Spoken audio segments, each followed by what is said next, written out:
Christian Ray Flores is an entrepreneur, he's an evangelist, and he is an international recording artist and philanthropist. He is the founder of Exponential Life. It's an organization providing high performance coaching for purpose driven individuals. Welcome to the show, Christian. George, thanks for having me. So excited to have you on. Tell us a little about your personal life, more about your work, and why you do what you do. Okay, how do I make it both concise and not confusing? Uh, I okay, so this is a good way to do it. I focus on a few things. We have an after school academy in Africa that we it's like our passion project and our philanthropic effort. I do coaching, high performance coaches, like you mentioned, and then we also do media, brand strategy, things like that. And why I do what I do actually is directly connected to my origin story, right? So I'm this guy who grew up six countries by age seven, basically, or four countries by age seven, six countries by now, four continents by now. And the it was sort of a lot of very I should say destabilizing factors, let's put it that way. So, I'm half Russian, half Chilean. I grew up in Chile, and then we were thrown out of there after a military coup. We were refugees, and we ended up in Western Europe and then back to Russia. My mom's Russian. Then in Africa. So it was just an extraordinarily back-to-back change, with a layer of civil war in Africa, military coup in Mozambique. And then when I was a teenager, I came back to Russia, and then I sort of observed a few years after that tanks in the streets of Moscow, and the whole country went up in smokes, right? So the reason that is sort of a an origin story thing that shaped the things that I do is that, I lived in one of the poorest countries in the world, so I have this very intimate connection and a heart connection to the poor, in the third world specifically. I did my very first professional success was when I went back to Russia after college. I started a music career and became one of the top pop artists in that whole area, 15 countries, ex-Soviet Union, and that sort of spawned a few entrepreneurial pursuits, producer, digital media. We did music and music videos in Los Angeles afterwards. And then we have Third Drive Media, which is the company that does storytelling, brand strategy, media. And then the coaching piece came a little bit later because I was at the top of my career in music. And there were so many things lacking in my character, in my upbringing, that it caught up with me, And, if you want to build something impressive, something that that is high success, what you'll find is a lot of complexity, and you will be tested on the things that are under the surface that are lacking. They will catch up with you. So I met this guy who was a Canadian missionary, and I was literally clinically depressed as I was having a number one hit at the same time. So from the outside, I looked like a lot of people wanted my life, right? On the inside, I'm just dying. And I just experienced this incredible acceleration of growth and success because I was mentored by someone with a lot of wisdom and who had expertise in the things that I didn't. And so eventually I started coaching because of that, because I thought, oh, wow. And specifically high performers, people who really are up to stuff, right? You don't have to have arrived, but you must have that drive, that desire to change the world in one way or another. And it just changed my life so foundationally that I ended up sort of doing the same thing, going, I want to do this for other people. And that's it. That's the short version. What a story, man. Crazy. Yeah, it is. Yeah, it's very strange. Strange, crazy, wonderful, challenging, Yeah, yeah. but it made you who you are. That's right. Yeah, exactly. So at the top of your career, you've got so many things working in your favor, but you feel like you're lacking. You've got a number one song, but you're clinically depressed. You Mm-hmm. meet this person, and did was there a connection right away? Did this person see in you sort of the pain you were experiencing? How did it all happen? So basically,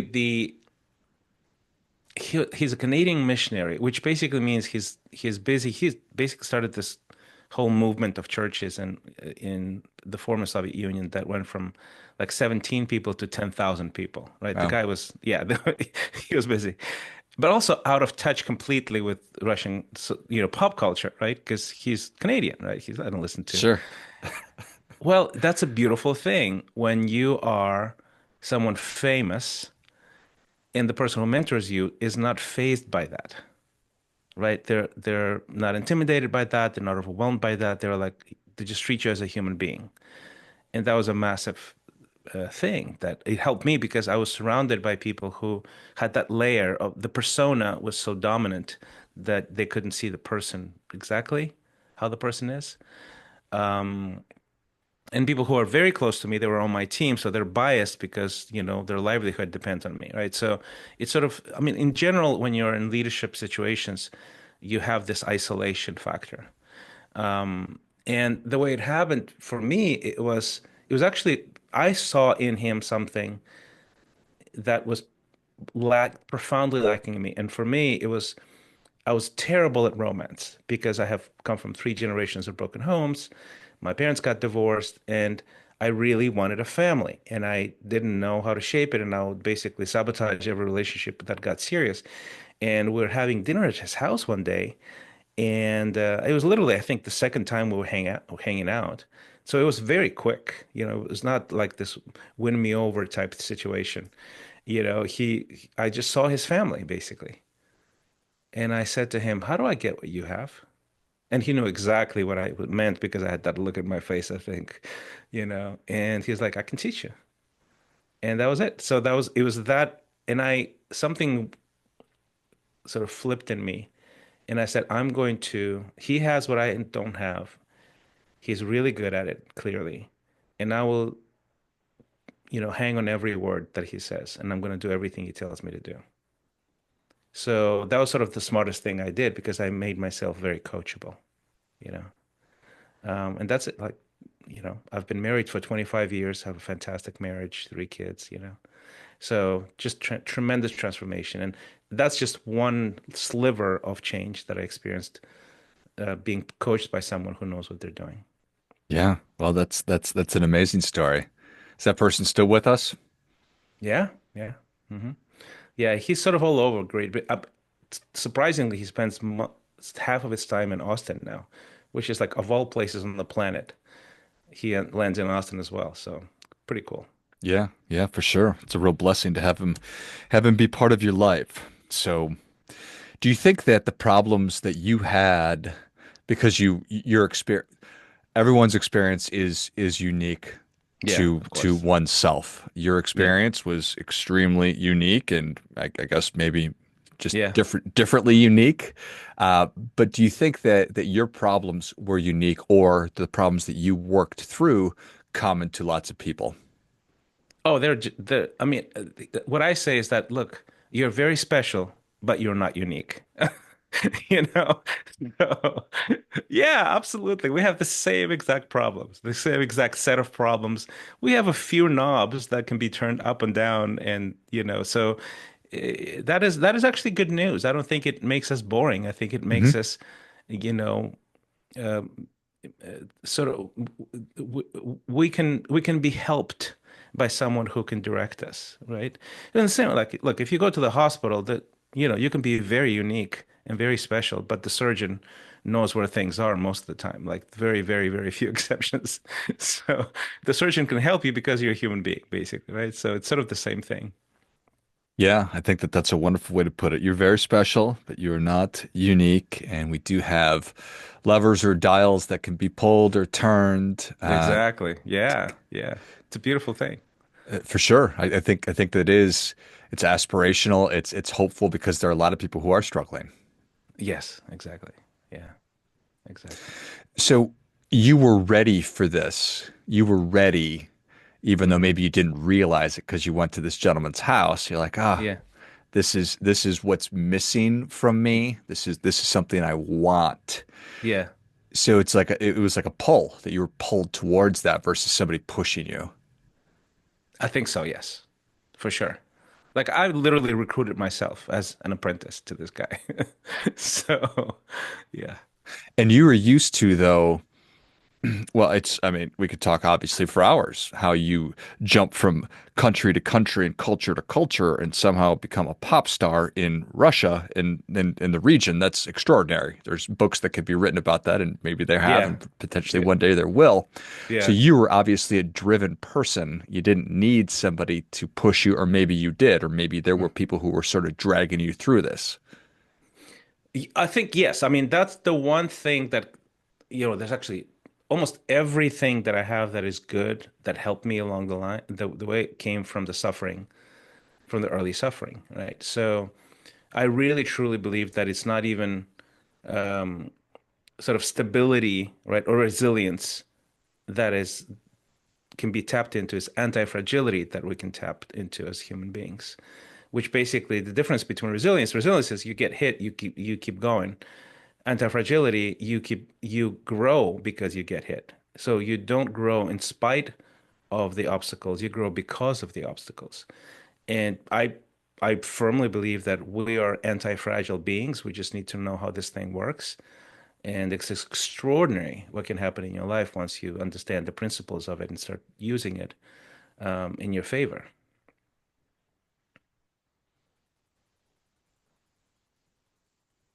There's probably a lot of that which is intuitive, but if I have no idea how Yeah. to access it, then I don't know. Yeah. But you know what? Actually, you do know. Everybody does. You have to sort of know where to look, and you'll totally get it. I'll give you a very quick example that quite literally everybody in the audience can get immediately. Your physical body. Your physical body is an anti-fragile organism. If you want to grow muscle, agility, speed, you will practice, you will run, or you will go to the gym, you will lift weights, and you'll do it in exact same proportion that it makes it grow, right? So if you work out 5 hours a day every day, you will not grow. You will destroy yourself, right? It's too much wear and tear, too much suffering. You will contract actually. You'll lose muscle mass. You won't be able to move. You won't be agile. But if you rest, if you eat well, and if you exercise for X amount, and then you give yourself a break, your body will become stronger. That is like, that's it. It's just a fact, Mhm. right? So it's the same thing with everything else, same exact thing.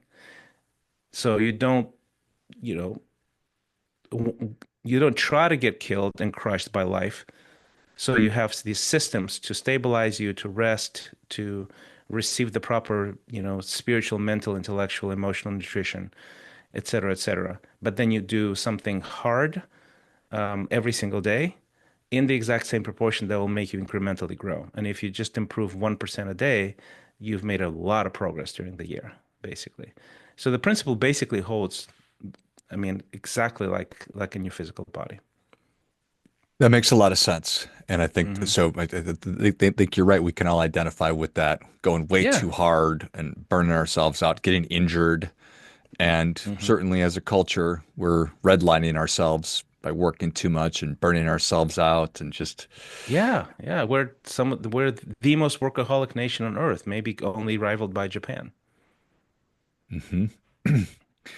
So what does it take to get us off that spot? Does it take just because I'm in the habit of maybe burning the candle at both ends pretty consistently. So how do I break free of that? Because that's gotten me to where I am. But Yeah, exactly. Well, I think the first thing is even the words that you used. Your best thinking got you to where you are you satisfied with where you are? hmm, And everybody can answer that question, right? Your best thinking, you're not trying to undermine your life. Your best thinking, actually, your best effort got you to exactly what you are.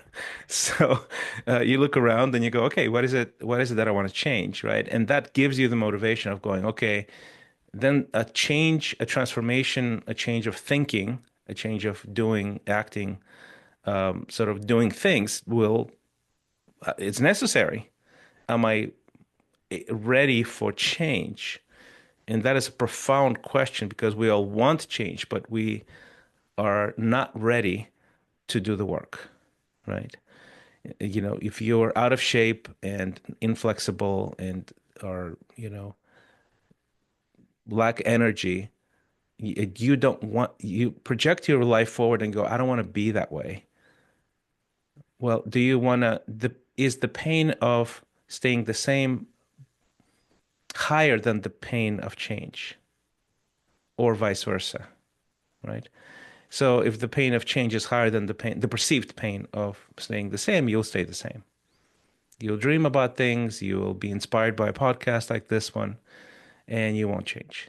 But if the pain of staying the same is too much, then you will do the work, right? So it's me talking to my mentor going, just tell me what to do. And he told me all kinds of things that I didn't want to hear, didn't want to do, didn't really even understand fully.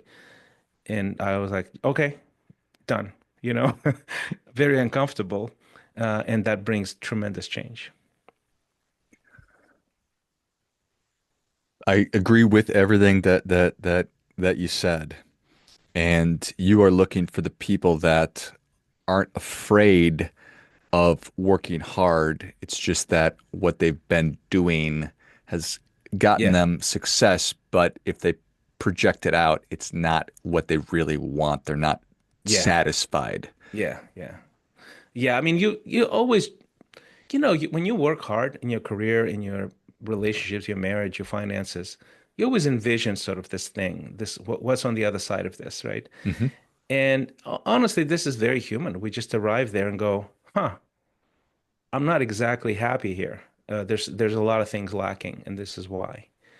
And that's the question mark. Do you question the status quo, or do you sort of just go on autopilot for a while? The longer you go on autopilot without questioning the status quo, the more sort of misalignments happen, I think, in human life. So I think questioning the status quo daily is one of the things that I would say. You say, okay, how do I do that? I think that. So it's developing for example, a prayer, meditation practice, journaling, self-awareness. I call that metacognition. Actually, I don't call that metacognition. That's one of the terms used. Metacognition is being able to be aware of yourself at a deep level.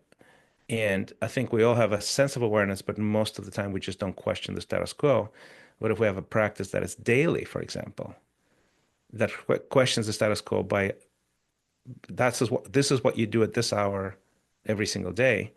Oh my gosh, I mean, just the things that you dig up, the things that are revealed to you are extraordinary, and then you can act on those things. So I think it starts with metacognition, right? Self-awareness. Who am I? Why am I here? Am I satisfied with this particular setup? Am I ready to change? What do I need to do to change? And then, like, if you're not aware, you're basically a little, I mean, and most of us actually run on autopilot, right? 90% rinse and repeat thoughts, right? Exact same thoughts every single day. So breaking that cycle is huge. I think that's the first step. That's really well said.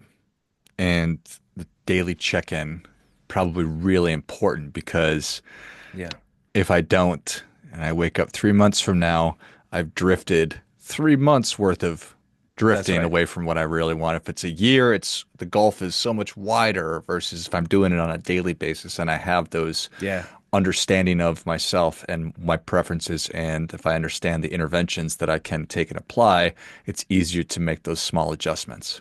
that's precisely it. Yeah. And sometimes we go a decade without really being aware where we are. Of Hmm. course, just going so hard, right? So life gets really busy and repetitive, and you just put your head down and you wake up a decade later miserable. And that's not a good scenario.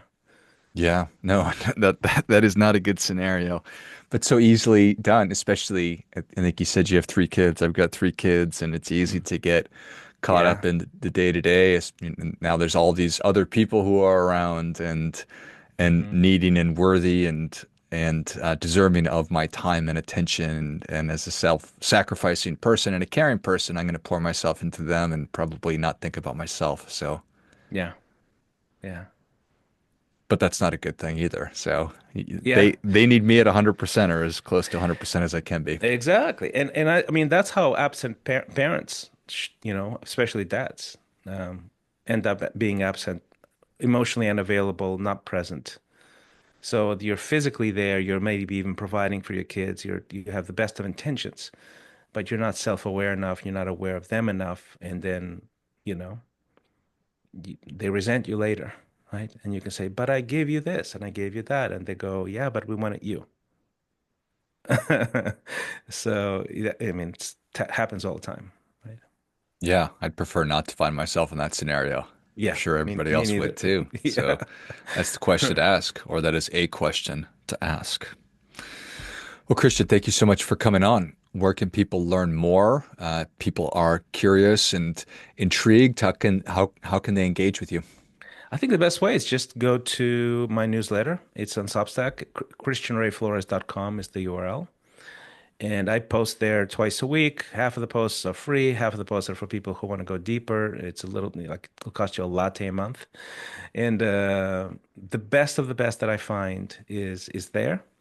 If someone is curious specifically on sort of the program that I had with coaching called Exponential.life, just go to Exponential.life.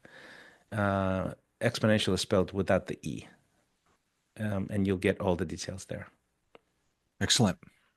Well, if you enjoyed this as much as I did, show Christian your appreciation and share today's show with a friend who also appreciates good ideas. Check out Christian's Substack at christianrayflores.com. Take advantage of all the wonderful content he's putting in the world. If you want to dig deeper into the coaching, go to Exponential Life, exponential.life. It's Ponential .life, and check out everything that Christian and I have been talking about today. Thanks again, Christian. George, thank you. Until next time, remember, do your part by doing your best.